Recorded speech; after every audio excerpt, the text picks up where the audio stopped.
আমাদের ঢেউ টেনে ছাওয়া বাড়ি, সামনে উঠোন, বসন্ত বাতাসে ঝরে আমের মুকুল।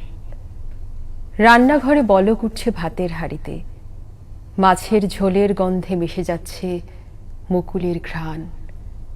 রেডিওতে তিস্তা পাড়ের গান, ও কি গাড়িয়াল ভাই। আব্বা পায়চারি করছেন, উঠোনের তারে শুকোতে দেওয়া আম্মার শাড়িতে শেষ বিকেলের রোদ। ঝুলন্ত শাড়ির ফাঁকে দাঁড়িয়ে আব্বা বলতেন, দেখো সুদিন আসবে, ছেলেমেয়েরা তোমার বড় হোক, দেখো মাকে ভালো রাখবে সন্তানেরা। আব্বা ছিলেন শিক্ষক, তিনি বলতেন, মাতৃভাষা মানে মায়ের ভাষা নয়, মাতৃভাষা মানে ভাষা তোমার মা। বলতেন, মাতৃভূমি মানে মায়ের ভূমি নয়, মাতৃভূমি মানে দেশ তোমার মা। আমরা আম্মার আঁচলে মাঠ জিতে ঘরে ফেরা ঘামে ভেজা চুল মুছতাম। আম গাছে ডেকে উঠত বসন্তের কোকিল।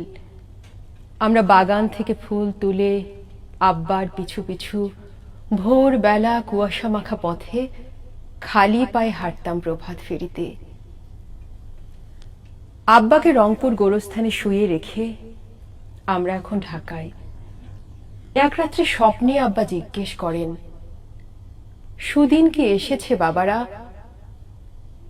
1952 থেকে কত বছরই তো গেল, আমি জিজ্ঞেস করতে সাহস পাই না, তুমি কেমন আছো বাংলা ভাষা?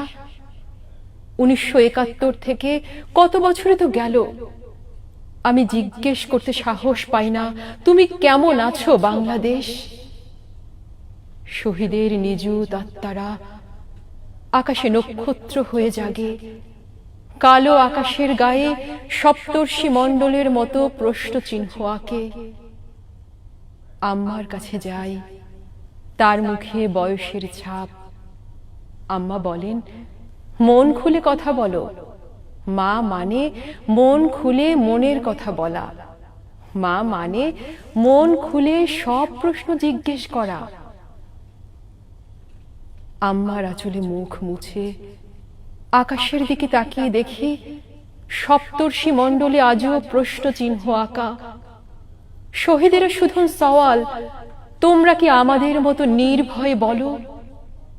শহীদেরা শুধু সওয়াল, তোমরা কি আমাদের মতো নির্ভয়ে চলো?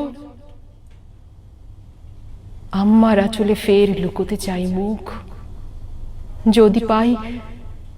যদি পাই আজও কিছু রোদ্দুরের ঘ্রাণ, যদি মোছা যায় কপালের বিন্দু বিন্দু নিরুদ্দর ঘাম।